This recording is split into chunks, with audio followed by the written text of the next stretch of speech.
Unang Pedro, Unang Kabanata. Si Pedro, na apostol ni Hesukristo, sa mga hinirang na nangingibang bayan na nasa pangangalat sa Ponto, Galacia, Cappadocia, Asia at Bitinya, ayon sa paunang kaalaman ng Diyos Ama, sa pagpabanal ng Espiritu, upang magsitalima at mga wisikan ng dugo ni Hesukristo. Biyaya at kapayapaan nawa ang sa inyo'y sumagana.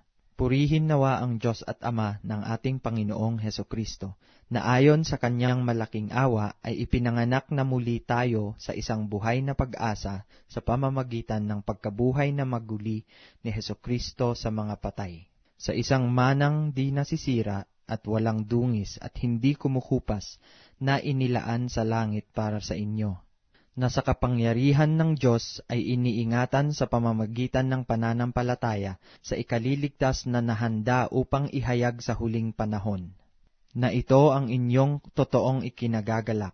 Bagamat ngayon sa sangdaling panahon, kung kailangan, ay pinalumbay kayo sa mulit-muling pagsubok, upang ang pagsubok sa inyong pananampalataya na lalong mahalaga kaysa ginto, na nasisira bagamat ito'y sinusubok sa pamamagitan ng apoy, ay masumpungan sa ikapupuri at ikaluluwalhati at ikararangal sa pagpapakahayag ni Hesukristo, na hindi ninyo nakita ay inyong iniibig, na bagamat ngayon ay hindi ninyo siya nakikita, gayon may inyong sinasampalatayanan, na kayo'y nangagagalak na totoo na may galak na di masayod at puspos na kaluwalhatian, na inyong tinatanggap ang layunin ng inyong pananampalataya, ang pagkaligtas ng inyong mga kaluluwa. Tungkol sa pagkaligtas na ito ay nagsikap at nagsiyasat na maigi ang mga propeta, na nangagsihula tungkol sa biyayang dadating sa inyo, na sinisiyasat ang kahulugan kung ano at kailang panahon itinuro ng Espiritu ni Kristo na sumasa kanila, nang patotohanan ng una ang mga pagbabata ni Kristo at ang mga kaluwalhatiang hahalili sa mga ito, na ipinahayag sa kanila na hindi sa ganang kanilang sarili, kundi sa ganang inyo, pinangasiwaan nila ang mga bagay na ito, na ngayoy ibinalita sa inyo sa pamamagitan ng mga nagsipangaral sa inyo ng Ebanghelyo, sa pamamagitan ng Espiritu Santo na sinugo mula sa langit, na ang mga bagay na ito'y ninanasang mamasdan ng mga anghel. Kaya't inyong bigkisan ang mga baywang ng inyong pag-iisip, na maging mapagpigil kayo at inyong ilagak na lubos ang inyong pag-asa sa biyayang dadalhin sa inyo sa pagkahayag ni Hesukristo. Nagaya ng mga anak na matalimahin, na huwag kayong mangangasal na ayon sa inyong dating mga masasamang pita, nang kayo'y nasa kawalang kaalaman.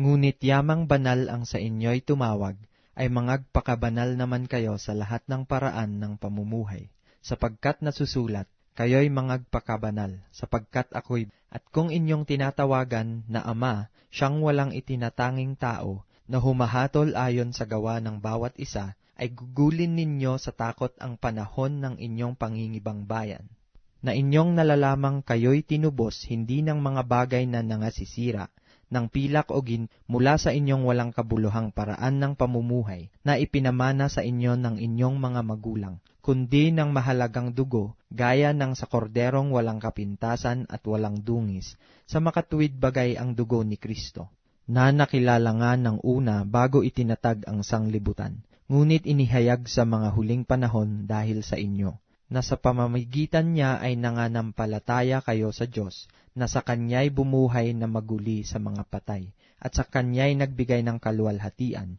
upang ang inyong pananampalataya at pag-asa ay mapasa Diyos. Yamang nilinis ninyo ang mga kaluluwa sa inyong pagtalima sa katotohanan, sa pag-ibig na hindi pa kunwari sa mga kapatid, ay mangag-ibigan kayo ng buong ningas ng inyong puso sa isa't isa. Yamang ipinanganak kayong muli, hindi sa binhing nasisira, kundi sa walang kasiraan, sa pamamagitan ng salita ng Diyos na nabubuhay at namamalagi, sapagkat ang lahat ng laman ay gaya ng damo, at ang lahat ng kanyang karangalan ay gaya ng bulaklak ng damo. Ang damoy natutuyo, at ang bulaklak ay nalalanta. Datapwat ang salita ng Panginoon ay namamalagi magpakailanman, at ito ang salita ng mabubuting balita na ipinangaral sa inyo. Ikalawang Kabanata. Kaya't sa paghihiwalay ng lahat na kasamaan at lahat ng pagdaraya at pagpapaimbabaw at mga pananaghili at ng lahat ng panglalait, gaya ng mga sanggol na bagong panganak, ay nasain ninyo ang gatas na walang daya na ukol sa Espiritu, upang sa pamamagitan nito'y magsilago kayo sa ikaliligtas. Kung inyong napagkilala na ang Panginoon ay mapagbiyaya, na kayo'y magsilapit sa Kanya, na isang batong buhay, na sa katotohanan ay itinakwil ng mga tao, datapwat sa Diyos ay hirang, mahalaga. Kayo rin naman, na gaya ng mga batong buhay, ay natatayong bahay na ukol sa Espiritu, upang maging pagkasaserdoteng banal, upang maghandog ng mga hain na ukol sa Espiritu, na nangakalulugod sa Diyos sa pamamagitan ni Hesukristo. Sapagkat ito ang nilalaman ng kasulatan. Narito, aking inilalagay sa Siyon ang isang batong panulok na pangulo, hirang mahalaga, at ang sumasampalataya sa kanya ay hindi mapapahiya.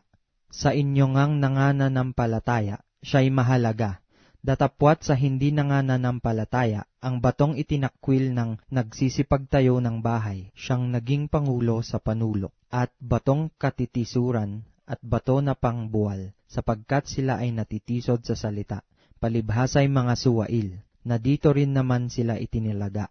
Datapwat kayo'y isang lahing hirang, isang makaharing pagkasaserdote, bansang banal, bayang pag-aaring sarili ng Diyos, upang inyong ipahayag ang mga karangalan niyaong tumawag sa inyo mula sa kadiliman, hanggang sa kanyang kagilagilalas na kaliwanagan, na nang nakaraang panahon ay hindi bayan, datapwat ngayoy bayan ng Diyos, na hindi nagsipagkamit ng awa, datapwat ngayoy nagsipagkamit ng awa. Mga minamahal, ipinamamanhik ko sa inyong tulad sa mga nangingibang bayan at nagsisipaglakbay, na kayo'y magsipagpigil sa mga masamang pita ng laman, na nakikipaglaban sa kaluluwa, na kayo'y mangagkaroon ng timtimang ugali sa gitna ng mga hentil, upang sa mga bagay na ipinagsasalita nila laban sa inyong tulad na nagsisigawa ng masama, dahil sa inyong mabubuting gawa na kanilang nakikita, ay purihin nila ang Diyos sa araw ng pagdalaw. Kayo'y pasakop sa bawat palatuntunan ng tao alang-alang sa Panginoon, maging sa hari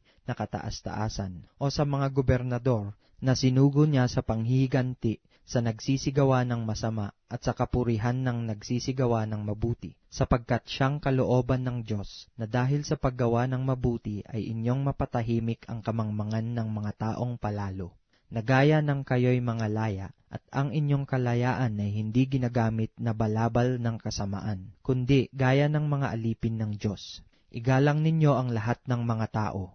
Ibigin ninyo ang pagkakapatiran. Mga takot kayo sa Diyos. Igalang ninyo ang hari. Mga alila, kayo'y magsisuko na may buong takot sa inyong mga Panginoon, hindi lamang sa mabubuti at mahihinahon, kundi naman sa mababagsik. Sapagkat ito'y kalugod-lugod, kung dahil sa budhing ukol sa Diyos ay magtiis ang sino man ng mga kalumbayan, na magbata ng di matuwid. Sapagkat anong kapurihan nga, kung kayo'y nangagkakasala, at kayo'y tinatampal ay inyong tanggapin na may pagtitiis?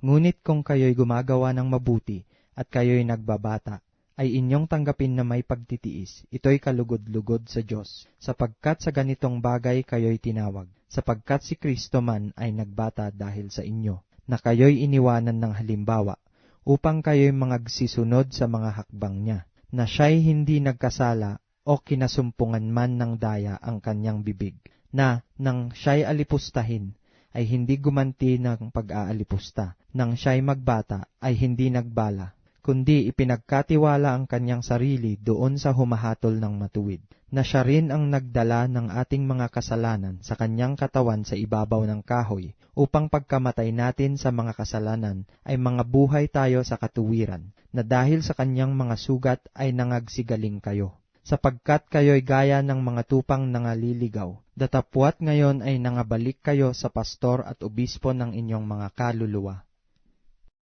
Ikatlong kabanata. Gayon din naman, kayong mga asawang babae, pasakop kayo sa inyong sari-sariling asawa, upang kung ang ilan ay hindi tumalima sa salita, ay mga hikayat ng walang salita sa pamamagitan ng ugali ng kanyi-kanyang asawang babae, sa pagkamasid nila ng inyong ugaling mahinhin na may takot, na huwag sa labas ang kanilang paggayak na gaya ng pagpapahiyas ng buhok at pagsusuot ng mga hiyas na ginto o pagbibihis ng maringal na damit, kundi ang pagkataong natatago sa puso na may damit na walang kasiraan ng espiritong maamo at payapa, na may malaking halaga sa paningin ng Diyos. Sapagkat ng unang panahon ay ganito naman nagsigayak ang mga babaeng banal na nagsiasa sa Diyos, na pasakop sa kani-kanyang asawa, na gaya ni Sara na tumalima kay Abraham, na kanyang tinawag na Panginoon, na kayo ang mga anak niya ngayon, kung nagsisigawa kayo ng mabuti at di kayo nangatatakot sa anumang kasindakan. Gayon din naman kayong mga lalaki, magsipamahay kayong kasama ng inyo-inyong asawa ayon sa pagkakakilala. Napakandunganan ang babae, na gaya ng marupok na sisidlan, yamang kayo na may kasamang tagapagmana ng biyaya ng kabuhayan, upang ang inyong mga panalangin ay huwag mapigilan. Katapos-tapusan, kayong lahat ay mga kaisang akala, madamayin, mga ibigang tulad sa magkakapatid, mga mahabagin, mga mapagkumbabang pag-iisip, na huwag ninyong gantihan ng masama ang masama o ng alipusta ang pag-alipusta, kundi ng pagpapala, sapagkat dahil dito kayo'y tinawag, upang kayo'y mangagmana ng pagpapala. Sapagkat ang magnais umibig sa buhay at makakita ng mabubuting araw ay magpigil ng kanyang dila sa masama, at ang kanyang mga labi ay huwag magsalita ng daya. At tumalikod siya sa masama at gumawa ng mabuti, hanapin ang kapayapaan at kanyang sundan, sapagkat ang mga mata ng Panginoon ay nasa mga matuwid, at ang kanyang mga pakinig ay sa kanilang mga daing. Ngunit ang mukha ng Panginoon ay laban sa mga nagsisigawa ng masama. At sino ang sa inyo ay aapi, kung kayo'y mapagmalasakit sa mabuti? Datapwat kung mangagbata kayo ng dahil sa katuwiran, ay mapapalad kayo, at huwag kayong mga takot sa kanilang pangtakot, o huwag kayong mga gulo. Kundi inyong ariing banal si Kristo na Panginoon sa inyong mga puso, na lagi kayong handa ng pagsagot sa bawat tao na humihingi sa inyo ng katuwiran tungkol sa pag-asang nasa inyo, ngunit sa kaamuan at takot. Nataglay ang mabuting budhi, upang sa mga bagay na salitain laban sa inyo, ay mga pahiya ang nagsisialipusta sa inyong mabuting paraan ng pamumuhay kay Kristo. Sapagkat lalong magaling kung gayon ang iniibig ng kalooban ng Diyos na kayo'y mangagbata dahil sa paggawa ng mabuti, kaysa dahil sa paggawa ng masama. Sapagkat si Kristo man ay nagbata ring minsan dahil sa mga kasalanan, ang matuwid dahil sa mga di matuwid, upang tayo'y madala niya sa Diyos. Siya'y pinatay sa laman, ngunit binuhay sa Espiritu. Na yan din ang kanyang iniayon at nangaral sa mga espiritong nasa bilangguan, na ng unang panahon ay mga suwail, na ang pagpapahinuhod ng Diyos ay nanatili noong mga araw ni Noe. Samantalang inihahanda ang daong, na sa loob nito'y kakaunti, sa makatuwid ay 8 kaluluwa ang nangaligtas sa pamamagitan ng tubig, na ayon sa tunay na kahawig ngayoy nagligtas. Sa makatuwid bagay ang bautismo, hindi sa pag-aalis ng karumihan ng laman, kundi sa paghiling ng isang mabuting budhi sa Diyos, sa pamamagitan ng pagkabuhay na mag-uli ni Hesukristo, na nasa kaanan ng Diyos, pagkaakyat niya sa langit, na ipinasakop sa kanya ang mga anghel at ang mga kapamahalaan, ang mga kapangyarihan. Ika-4 na kabanata. Kung paano ngang si Kristo ay nagbata sa laman, ay magsandata rin naman kayo ng gayong pag-iisip, sapagkat siya na nagbata sa laman ay nagpapatigil sa kasalanan, upang wag na kayong mga buhay sa laman sa inyong nalalabing panahon sa mga masamang pita ng mga tao, kundi sa kalooban ng Diyos, sapagkat sukat na ang nakaraang panahon upang gawin ang hangad ng mga hentil, at lumakad sa kalibugan, sa mga masamang pita, sa mga paglalasing, sa mga kalayawan, sa mga kayamuan, at sa mga kasuklam-suklam na pagsamba sa mga Diyos-Diyosan. Ikinahahanga nila ang bagay na ito na kayo'y hindi nakikitakbong kasama nila sa gayong pagpapakalabis ng kaguluhan, kung kaya't kayo'y pinagsasalitaan ng masama, na sila'y magbibigay sulit sa kanya na handang humukom sa mga buhay at sa mga patay. Sapagkat dahil dito'y ipinangaral maging sa mga patay ang ebanghelyo, upang sila ayon sa mga tao sa laman ay mga hatulan, datapwat mga buhay sa espiritu ayon sa Diyos. Ngunit ang wakas ng lahat ng mga bagay ay malapit na. Kayo nga'y mangagpakahinahon at mangagpuyat sa pananalangin. Nauna sa lahat ay maging maningas kayo sa inyong pag-iibigan, sapagkat ang pag-ibig ay nagtatakip ng karamihang kasalanan. Na mangagpatuluyan kayo ng walang bulong-bulungan, na ayon sa kaloob ng tinanggap ng bawat isa, ay ipaglingkod sa inyo rin, na gaya ng mabubuting katiwala ng masaganang biyaya ng Diyos.